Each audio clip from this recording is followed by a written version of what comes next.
C'est le 12e chapitre de la série de vidéos Crystal Clear Electronics, qui est la 4e et dernière vidéo de ce chapitre, appelée Débogage, dépannage dans le programme. Si vous regardez autour du studio, vous découvrirez un bug apparent. Je vais essayer de faire ça comme ça, tu vois. Il y a un télescope derrière Savossé. Ce qui m'excite, c'est de savoir si c'est un vrai bug ou si c'est d'une manière ou d'une autre lié au programme. Gergo, tu agis comme si tu ne le savais pas. Gergo, tu agis comme si tu ne le savais pas. L'astronomie, ou le télescopage, est l'un de mes passe-temps. Et c'est pourquoi j'ai amené ce télescope dans le studio. Bien sûr, c'est lié au monde des microcontrôleurs, contrôlés comme le tuyau de la gare et beaucoup.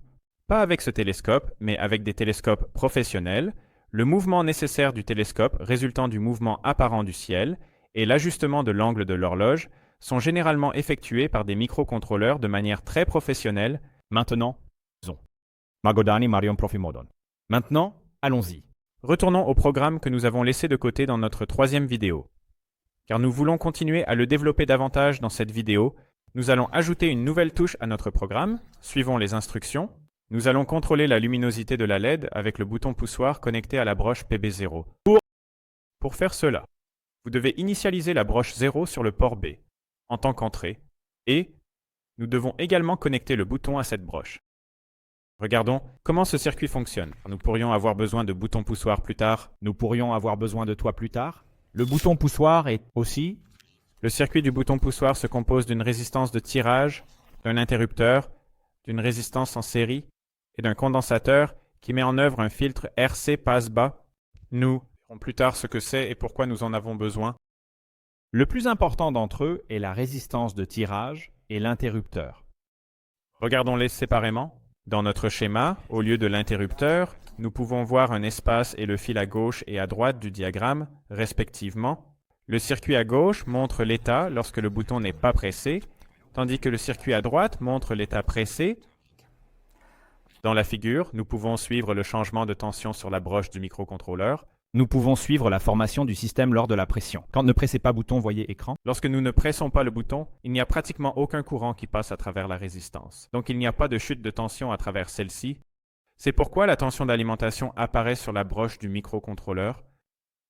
Lorsque le bouton est pressé, le courant commence à circuler. Donc, la tension chute presque à 0.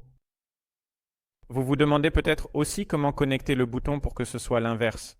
Les composants restants créent un filtre passe-bas. Cela signifie que la résistance et le condensateur agissent comme un court-circuit pour tous les signaux à variation rapide, mais dans le cas des signaux d'essai ou à variation lente, c'est comme s'ils n'étaient pas là. Ceci s'appelle un filtre. C'est nécessaire, car le mécanisme interne du bouton poussoir a tendance à rebondir lors de la pression sur la touche. Le rebond est un comportement plutôt défavorable pour nous. Le contact est plutôt désagréable. Les contacts se ferment et se relâchent plusieurs fois en succession rapide, ce qui serait enregistré comme plusieurs pressions de boutons sur le microcontrôleur. Même si nous voulions seulement appuyer sur le bouton une fois, nous montrons ce phénomène dans une figure. Ces soi-disant composants haute fréquence peuvent être filtrés avec notre filtre RC passe-bas, car ce sont des signaux à variation rapide et le filtre ne les laissera pas passer. Démonstration du programme de VISA. Maintenant, retournons à notre programme. Ouvrons le 3e programme du chapitre 12, le projet des 3 LED avec bouton poussoir. Auparavant, j'ai promis que, avec ce logiciel, nous pourrons ajuster la luminosité de la LED en utilisant le bouton poussoir et non en modifiant le code du programme. Cependant, en pratique, ça ne fonctionne pas. Qu'est-ce qui a mal tourné? Pourquoi rien ne se passe quand on appuie sur le bouton? Pour le découvrir, nous allons apprendre à propos de l'une des fonctionnalités les plus utiles de l'environnement de débogage. Nous pouvons marquer certaines lignes dans notre programme et l'exécution s'arrêtera lorsque le microcontrôleur les atteindra. Lorsque cela se produit, nous pouvons voir la valeur actuelle de nos variables et de nos registres.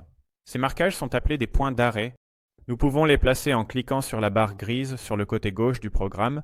Si le placement est réussi, un cercle rouge apparaîtra, indiquant que le programme s'arrêtera lorsqu'il atteindra cette ligne. Mais où devrions-nous arrêter le programme? Voyons s'il détecte l'appui sur le bouton. Donc mettez un point d'arrêt dans la section qui le teste, c'est-à-dire à la ligne 36. En appuyant sur le bouton, le programme devrait s'arrêter au point d'arrêt, mais malheureusement, ce n'est pas le cas. La première chose que nous pouvons suspecter ici est une défaillance matérielle. Dans ce cas, si nous avons correctement construit le circuit,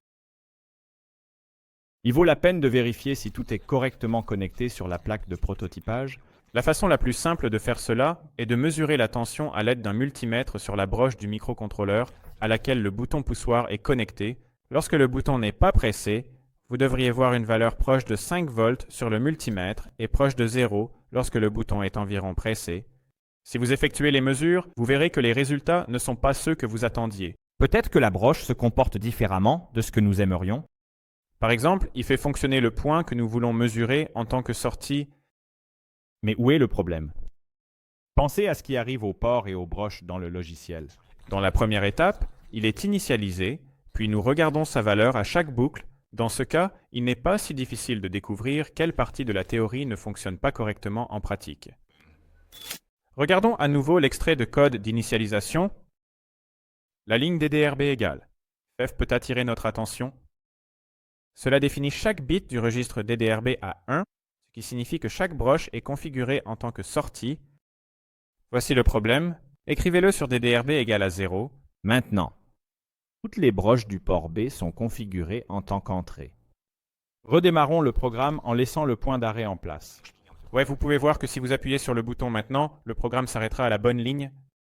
La valeur actuelle du nouveau t-change est... Vous pouvez voir la valeur actuelle de la variable de rapport cyclique en faisant glisser la souris sur n'importe quelle occurrence de celle-ci dans le code, ou vous pouvez définir son observation dans la fenêtre de surveillance, de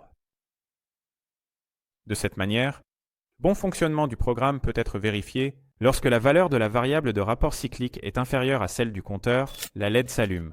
En outre, on peut noter que la valeur de la variable de rapport cyclique sera augmentée d'1 à chaque pression sur le bouton.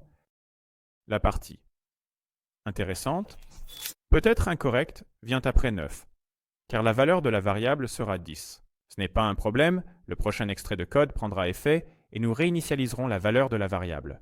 Cela peut être vérifié en exécutant le programme étape par étape.